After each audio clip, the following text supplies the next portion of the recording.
So it amazed me, actually, when unrelatedly but also relatedly, Tucker Carlson was just speaking in front of a camera and talking about the claims, the allegations that Barack Obama was gay, something that I've known for years. And people were very surprised to hear about it because, of course, there was a media concerted effort to suppress those stories when Barack Obama was running for president of the United States. Let's listen to what Tucker Carlson had to say about that. 2008, it became really clear that Barack Obama had been having sex with men and smoking crack. And a guy came forward, Larry Sinclair, and said, I'll sign an affidavit. And he did. I'll take a lie detector. And he did. I smoked crack with Barack Obama and had sex with him. Well, that was obviously true. Nobody reported it, not because they were squeamish about sex or drugs, but because the Obama campaign said anyone who reports on this gets no access to the Obama campaign. And so they didn't report on it. So that happens. That's just one small example, but that happens all the time with lots of different issues. That's a pretty big one. The idea that the president of the United States was involved in having illicit affairs and the media was covering it up. And I'll take it a step further. I'll tell you what I heard. I heard this directly from the mouth of a Secret Service agent whose name I cannot remember, but who worked for Barack Obama and his family. And he said that while Barack Obama was in office, again, this is coming from a Secret Service agent, that they would help sneak young men into the White House. It was not a secret of sorts that Barack Obama was sleeping with these young men, and that was just a part of their job. Unbelievably, the press never found out about this, which happens sometimes. Sometimes you can actually drop off crack cocaine at the White House, and they don't know who did it.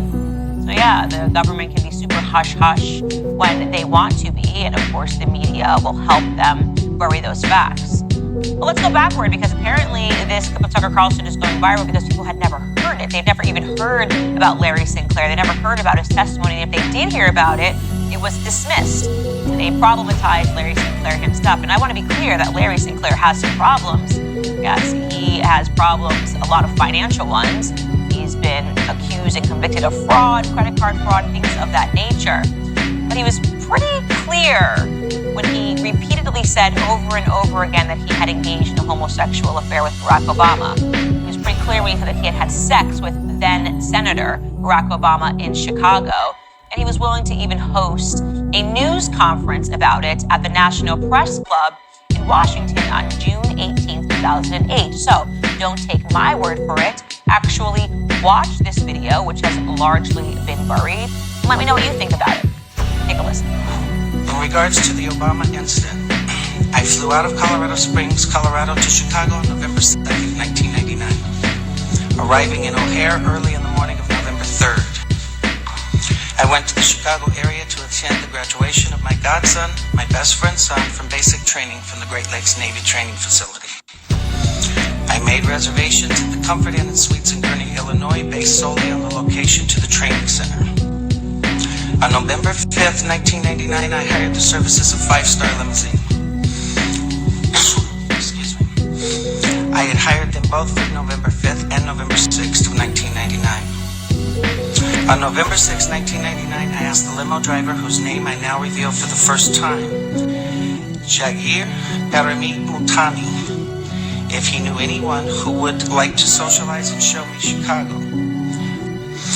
Mr. Mutani understood that I was looking for someone who knew Chicago and would enjoy socializing. Mr. Mutani said he knew someone who was a friend of his. On November 6, 1999, after picking me up at the hotel in Gurnee, and this is significant, Mr. Mutani used his cell phone to make a call. That call was made to then Illinois State Senator Barack Obama to set up an introduction between myself and Senator Obama.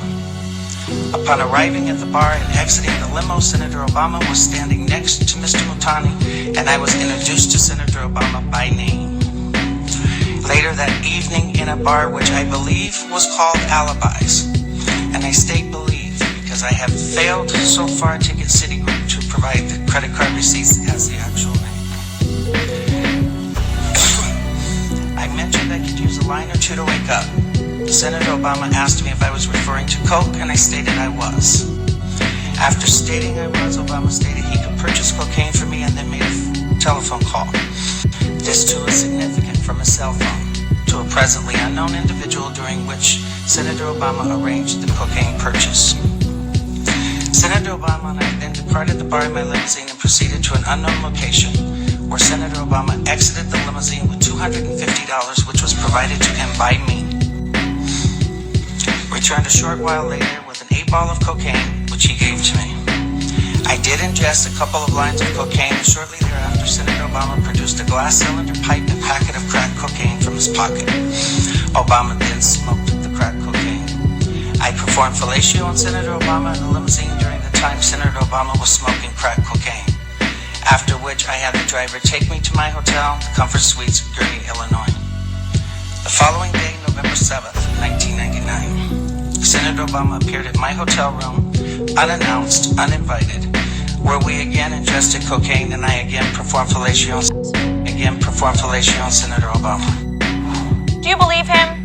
That seems remarkably detailed. It seems that if you were a meaningful journalist and you were in front of him at that news conference, you could have easily fact-checked those things. You could have asked for those credit card receipts. You could have gone to then Senator Barack Obama and asked him to counter those claims. Hey, actually, Barack Obama, where were you on that night that this man claims that he was performing fellatio on you? I'll tell you, I believe him.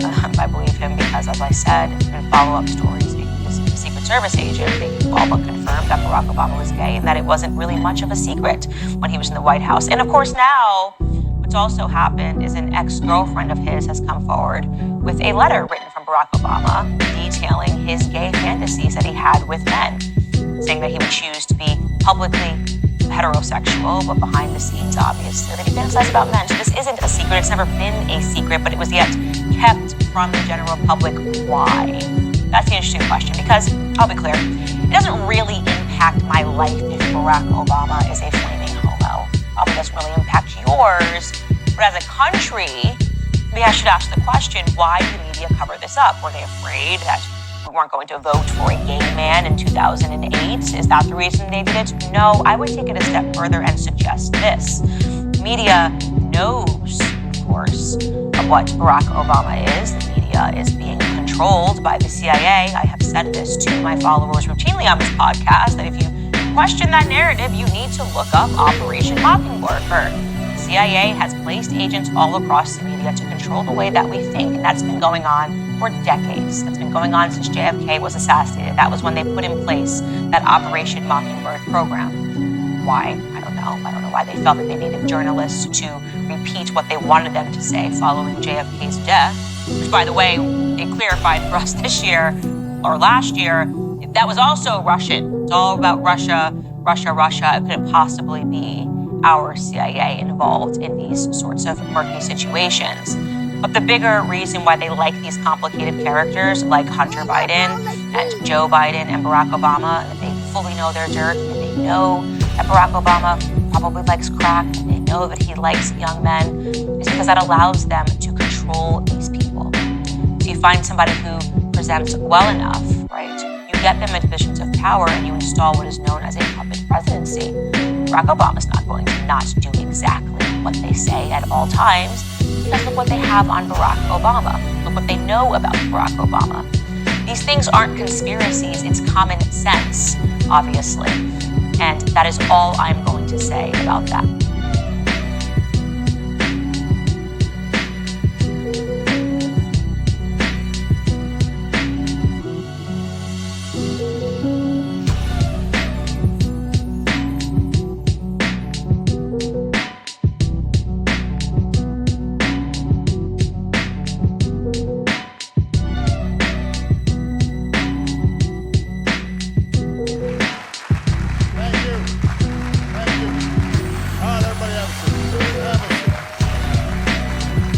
Welcome to the White House, everybody. I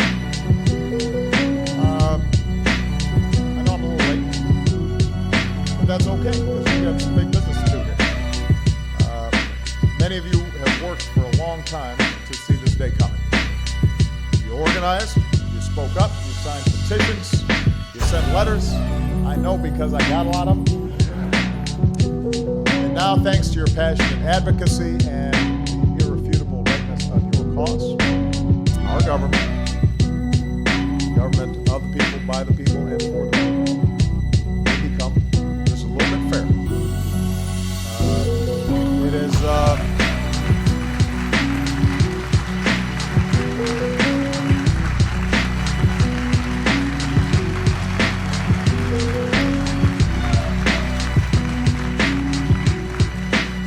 much sense, but today in America, millions of our fellow citizens wake up, go to work with the awareness that they could lose their job, not because of anything they do or fail to do, but because of who they are. Lesbian, gay, bisexual, transgender. And that's wrong. We're here to do what we can to make it right. Then that argument, justice. This is a little bit better direction. I'd prefer not having that legacy that we have to deal with. With reading this book and all that you did for every community, including our own community, how do you take it when you hear, especially African Americans, minorities, say that they feel that President Barack didn't do enough for minorities, didn't do enough for black people? What are your thoughts on that? You know what? I understand it because when I got elected, there was so much excitement and hope. And I also think that we generally view the presidency as almost like a monarchy in the sense of, well, once the president's there, he can just do whatever needs to get done. And if he's not doing it, then it must be because he didn't want to do it. Well, we see it with Trump, so he does what he wants to do, so people assume. Well, right, because he breaks laws. Right. And or disregards the Constitution. But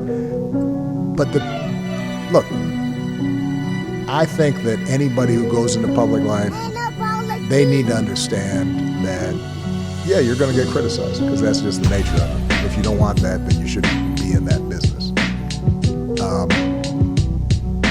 The good news for me was that I was very confident in what I had done for black folks because I had the statistics to prove it, right? So by the time I left office, you had seen 3 million African Americans have health care that didn't have it before. You had seen the incarceration rate, the number of black folks in prison, drop for the first time in years. You had seen the juvenile correction system, 30% fewer people in there. You had seen black poverty drop to its lowest level since 1968. You had seen black businesses rise. You had seen black income go up. So I could just look at the data and I could say millions of black folks were better off at the time I left office than when I came in. And what I have to accept, and I think what any president has to accept, is the fact that, okay, so I got 20 million people health care, but there's still 10 million out there who don't have health care because Republicans blocked me from doing everything I wanted to do with Obamacare because some states didn't, accept Medicaid dollars even though it wasn't going to cost them a dime just because they wanted to oppose me. So if you're black and you're one of those 10 million who didn't get the health care because they live in a state that didn't accept the money we were giving them, I can understand why they would be upset. How come things didn't change? I think people want to know, what did you do specifically for black people? Not the rising tide lifts all boats types of rhetoric, because we all know black people's boat got a hole in it. So the systemic things that were done to black people to put us in these positions, we need specific systemic things to get us out. So what I'm saying, Charlemagne, is black poverty dropped faster than everybody else. Black incomes went up more than a lot of other folks. So the issue is sometimes we just didn't go around advertising that because, once again, the goal here is to build coalitions where everybody is getting something so that they all feel like they've got a stake in it. But a lot of my policies were targeted towards people most in need. Those folks are disproportionately African American. Now, there are some things that, for example, us having a civil rights division in the Justice Department that actually took seriously civil rights and imposed consent decrees on places like Ferguson, and changed sentencing guidelines so that we didn't max out on sentencing for all nonviolent drug offenses, but changed the incentives so that prosecutors were judged not by how long of a sentence you got, but did you get a proportional sentence? Was it a fair sentence? Those kinds of changes that we made, that's why I say there's a reason why the federal prison population dropped. By the way, at the same time, the crime also dropped, right? So we were able to show that you can have a smart strategy in terms of reducing crime without expanding incarceration. But the truth of the matter is, Charlamagne, at the end of the day,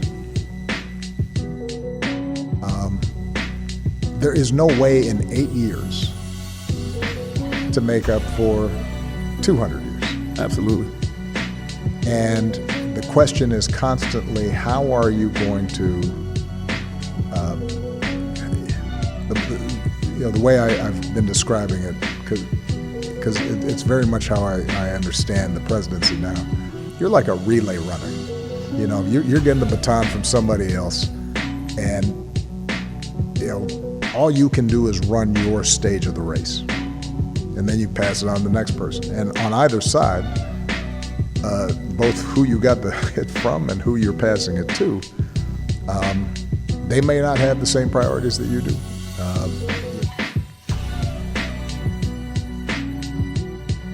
His numbers may be accurate, but you'd be hard-pressed to find a comprehensive list, such as this one here, that says what he did for the black community. There's no doubt what he did for the LGBTQ community. Comprehensive list, many things. Repealing Don't Ask, Don't Tell, signed bipartisan legislation to repeal Don't Ask, Don't Tell, ending the legal defense of the Defense of Marriage Act, protecting LGBTQ Americans against discrimination. Where is the comprehensive list of what he accomplished for the black and African American brown community? There is no such list. He spat out some numbers that he probably has pretty accurate. He probably achieved those things. But like Charlamagne, for once, that's the only time I've ever agreed with Charlamagne when he asked him, what did you do directly?